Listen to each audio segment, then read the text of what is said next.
After lunch, our lunchtime talk series taking place the first Tuesday of every month, either in our office or online via Facebook Live. We would like to recognize that we're on Treaty 4 territory, traditional territory of the Cree, Saulteaux, Lakota, Nakota, Dakota, as well as homeland of the Métis. We'd also like to thank our sponsors, Sask Culture, Sask Lotteries, and the City of Regina. Their support makes this series possible. Today we're pleased to invite Edward Willett to join us with his talk called Worldshaper. His talk will describe keys to good world building and how to research and thought that goes into the process can bring your fantastical fiction to life, not only enthralling your readers, but helping you with plotting, character development, and more. Edward Willett is the award-winning author of more than 60 books of science fiction, fantasy, and nonfiction for readers of all ages. His most recent science fiction novel, The City Born, is his 8th published by New York's DAW Books. His next Worldshaper comes out this September and launches a new series called Worldshapers. Other books published by DAW include Morsegiro, winner of the Aurora Award for the Best Canadian Science Fiction Novel in English in 2009, and the Masks of Grima trilogy, written as E.C. Blake. Recent titles by other publishers include the 5-book Shards of Excalibur young adult fantasy series published by DAW Books, and I Tumbled Through the Diamond Dust, a collection of fantastical poetry published by your Nicholsworth Press. Ed's nonfiction runs the gamut from local history to science fiction, to science books and biographies for young readers. Born in the U.S. and raised in Weyburn, Ed began his career as a reporter, photographer, and eventually news editor of the Weyburn Review. He was communications officer for the then-fledgling Saskatchewan Science Centre before becoming a full-time writer and occasional actor almost 25 years ago. He lives in Regina with his wife Margaret Ann Hodges. I'm not sure that the P.Eng. Professional engineer. A professional engineering. His teenage daughter Alice and their black Siberian cat, Shadowpaw. We'd like to thank everyone for joining us today, both in the office and online. And we'd like to remind you that questions will be welcomed at the end of Edward's talk. So please welcome Edward Willett.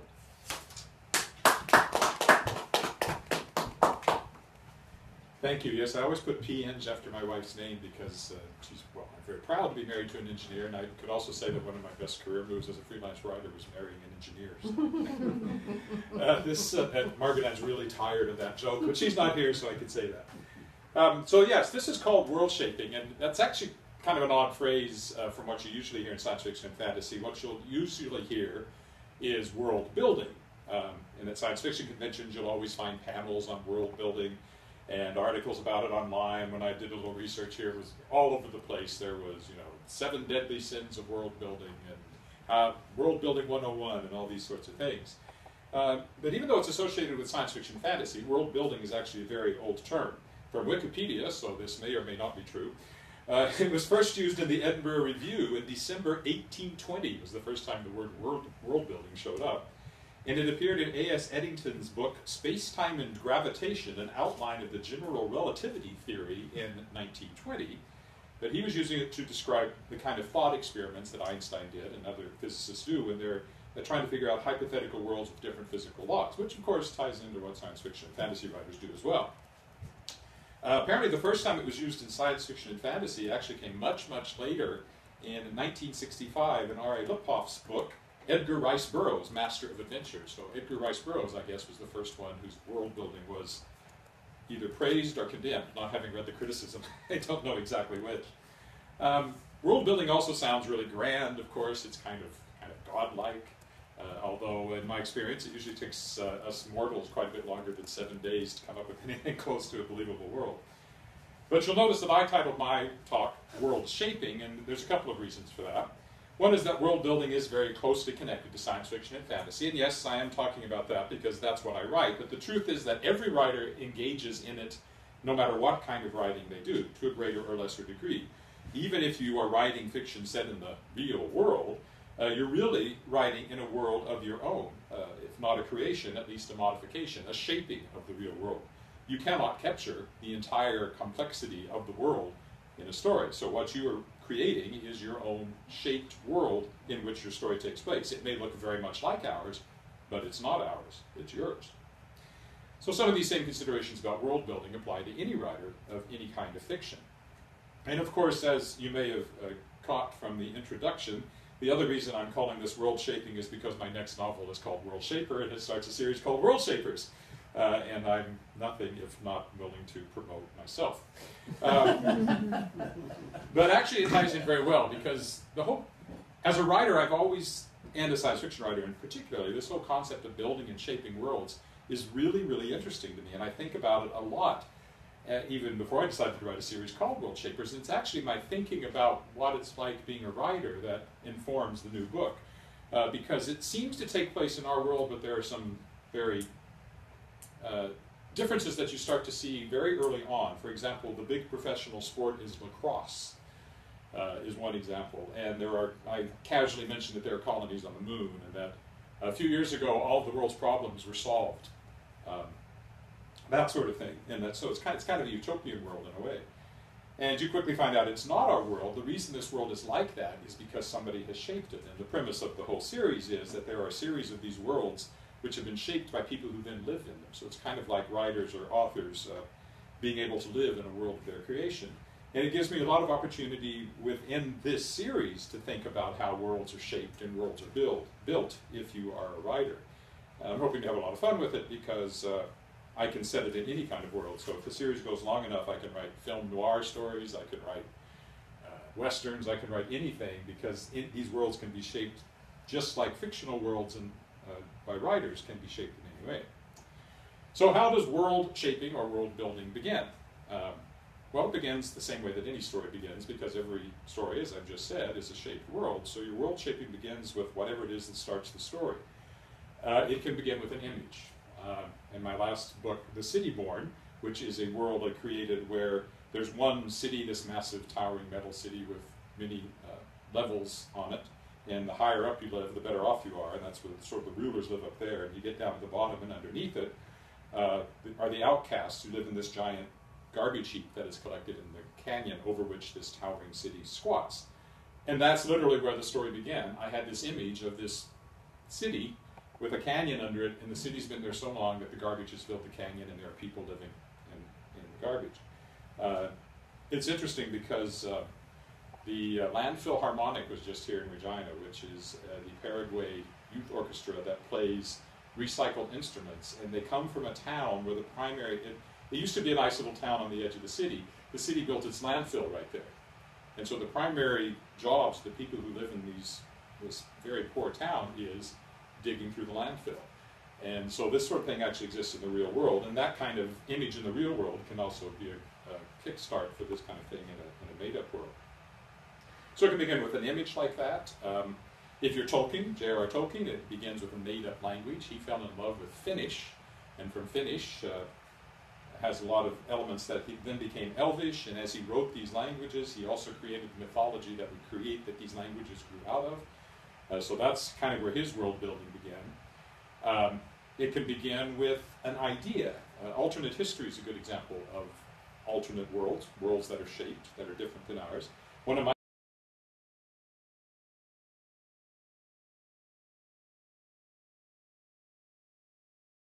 succeeds, and Britain is conquered, and the main character is William Shakespeare.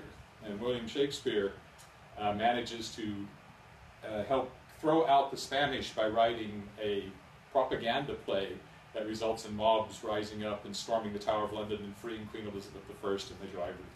And it has all this made-up Shakespeare in it, so it's really great. But again, that's an idea.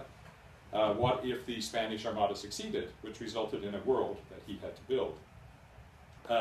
Other good examples of that are any book that deals with alternate politics. So utopias, which are really hard to pull off and tend to be boring, because if it's really a utopia, nothing much happens to the characters.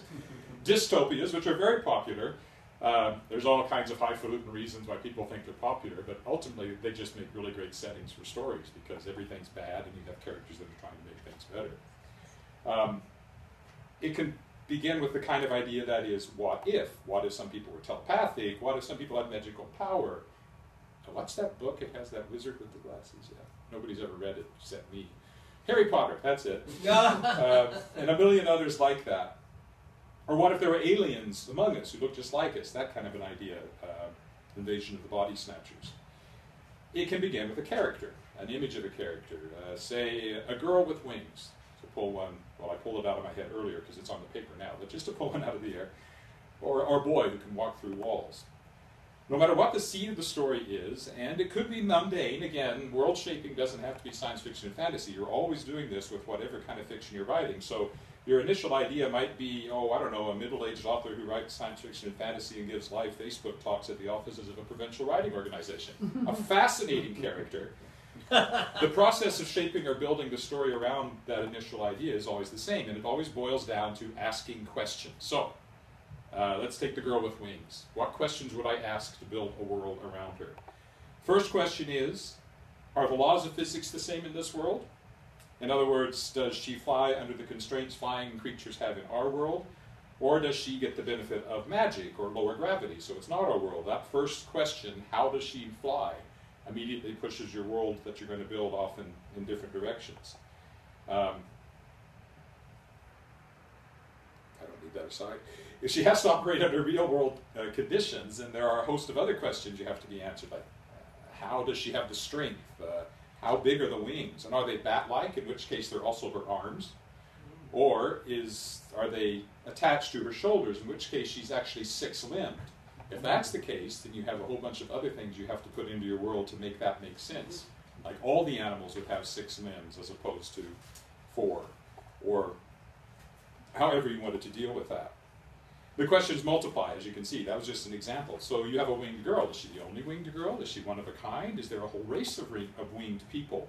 If there are, then you have more questions you start asking yourself. What is their society like? If everybody had wings, what would housing look like? Clothing, because you've got either your arms are wings or you've got them sprouting out of your back. So how would you dress to accommodate wings?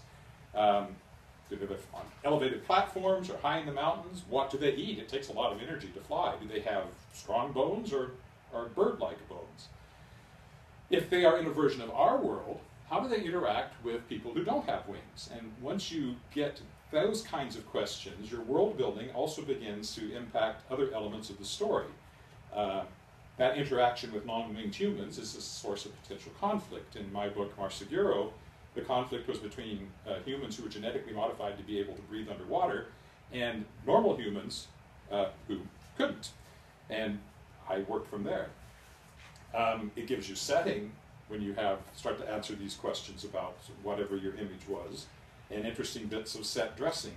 In the case of flying people, again, what the houses look like, what they eat, clothing, and all that sort of thing. More questions of whatever your idea was. Going back to the winged girl, how would they think? If you could fly, you wouldn't think about the world the way that us ground-bound people do. Their perceptions, emotions, hopes, dreams, fears would all be different, and so now your world building is also impacting your characterization, another part of your writings. That's on the science fiction side. So let's go back to that boring writer who's giving the boring presentation to the boring people, in the boring office and all that. It's not boring, because if you ask the right questions, it can become just as interesting. Why did he become a writer? Good question. Why is he giving this talk? The big bucks. What's his home life like? Fine, thanks for asking. Does he have a family? Yes, he does. Married to an engineer. How did he get interested in science fiction? Because his brothers read it, and that's what he grew up reading. On and on.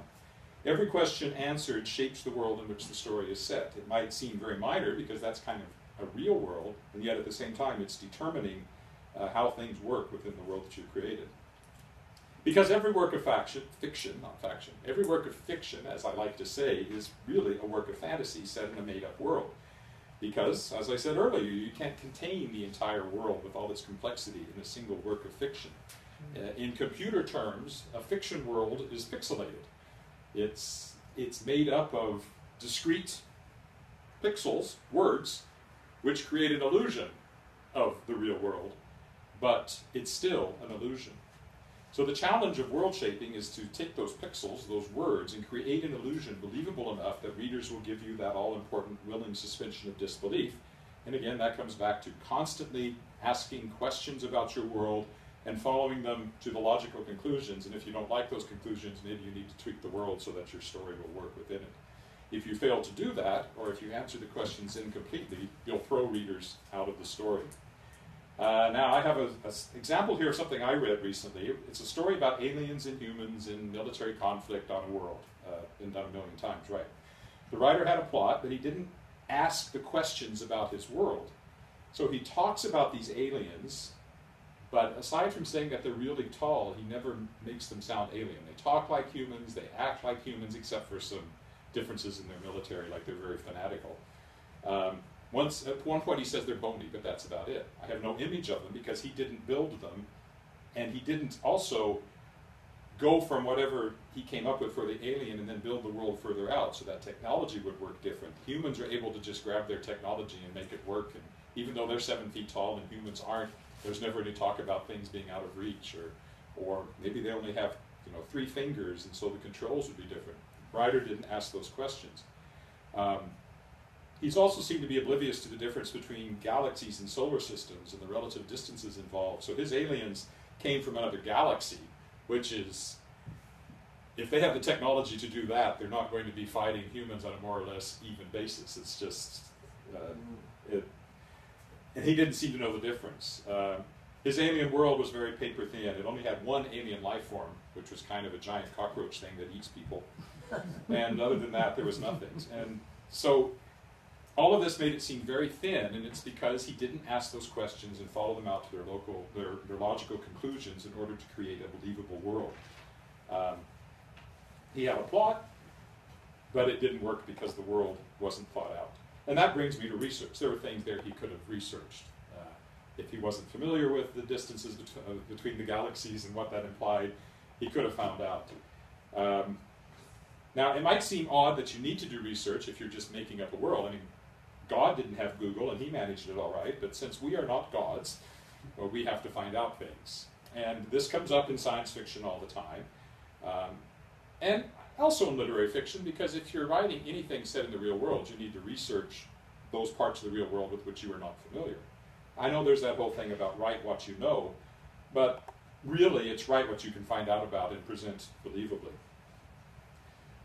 But in science fiction it particularly comes up, what sets science fiction apart from fantasy in genre terms. Orson Scott Card said that science fiction has rivets and fantasy has trees, but I think it's a little more than that. In general, science fiction pretends to take place in the real world. It just doesn't pretend as hard as literary fiction does.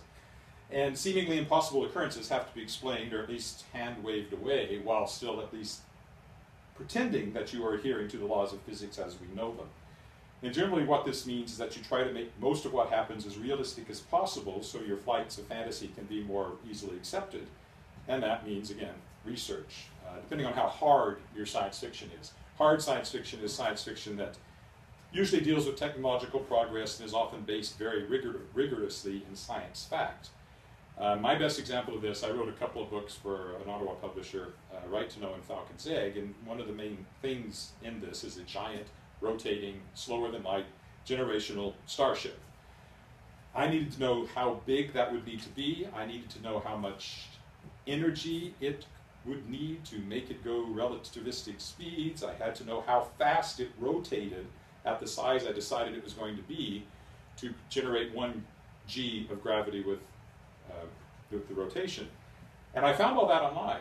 People have written whole books about how you would build these things, and I tried to make it make sense as much as I could. And it fed into the story. Not only what the engines would be like and how they would be powered and how much shielding you'd need and that sort of thing. Little things like somebody did the calculation that on a giant starship like that, a part would break like every 6 seconds because it's such a complex piece of machinery. And so my solution was there are thousands of robots constantly running around and replacing things and plugging things in. But I wouldn't have done that if I hadn't done my research. And the rotating thing was important because at one point my character floats up to the starship in a spaceship from outside, and I had to know how fast the hull was going by to see if there was any way he could match. And it turns out it's not as fast as you think in a big ship to generate 1 g. All that research fed back into the story. Even if you're writing pure fantasy, like my made-up world with flying girl witches, which I totally think may be my next story, because I'm really starting to get an idea for that. I'm beginning to think that might be my next book. you're going to need to do some research.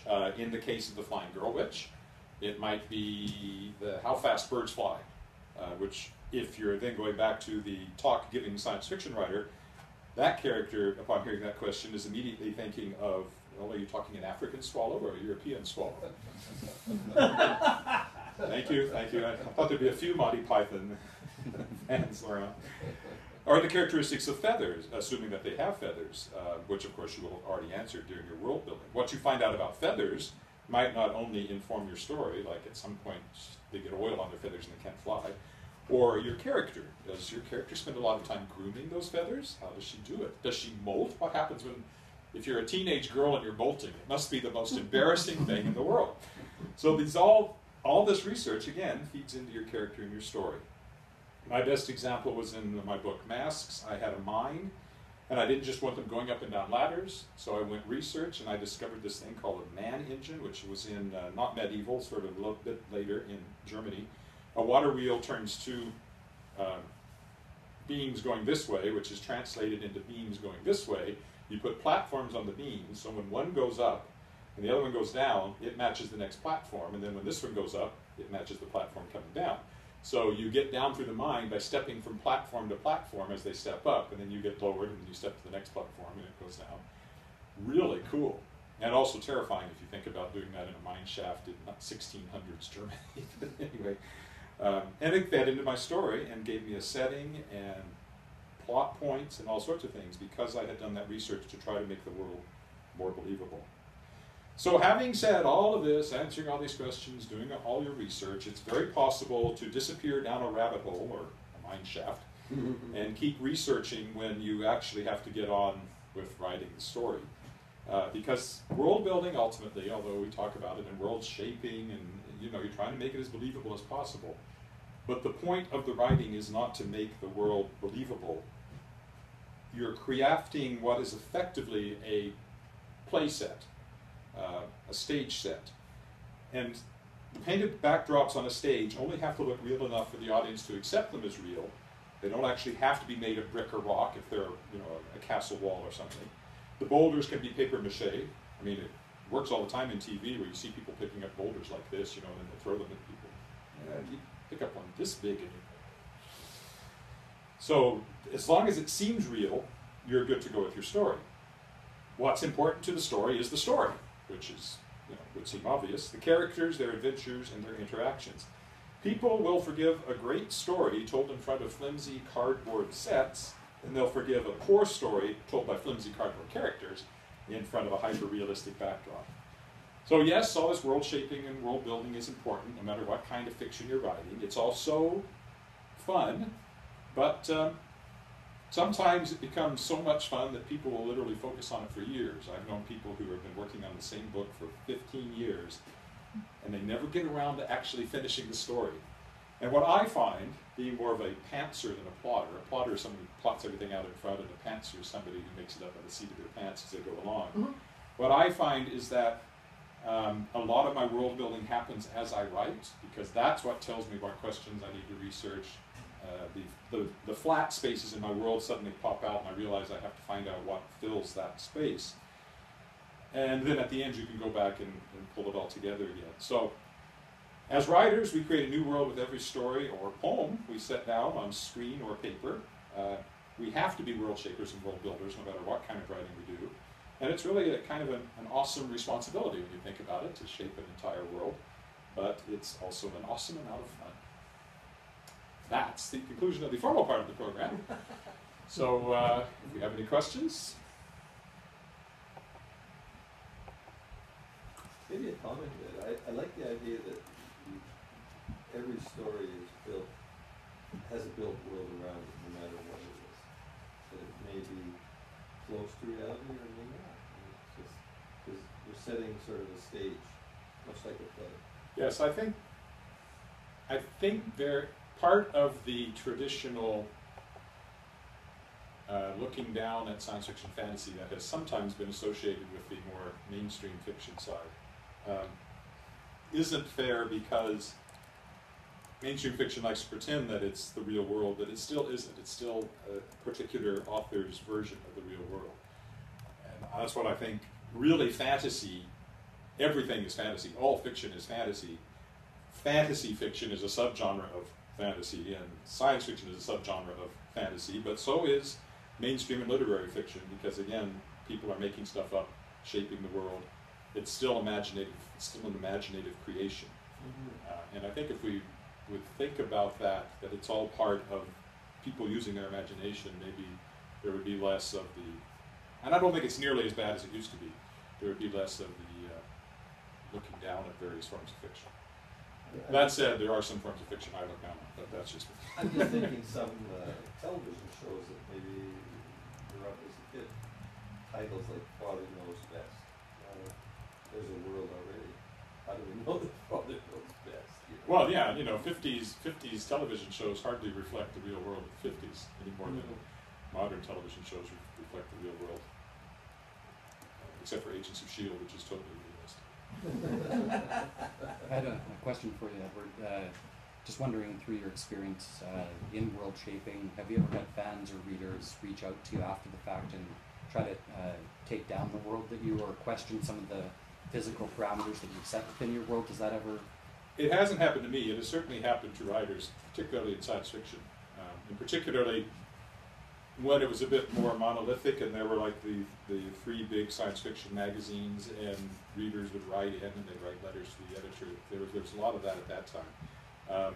I have had a couple of questions that didn't make sense to me, and well, maybe I missed something there, or else I wave my hands and try to explain it. It hasn't happened to me a lot, but it certainly does happen to people within the field, especially if you're writing hard science fiction and you're getting like PhDs reading it, and you maybe missed some of the finer details because you're relying on more popular science accounts, and you could run into that.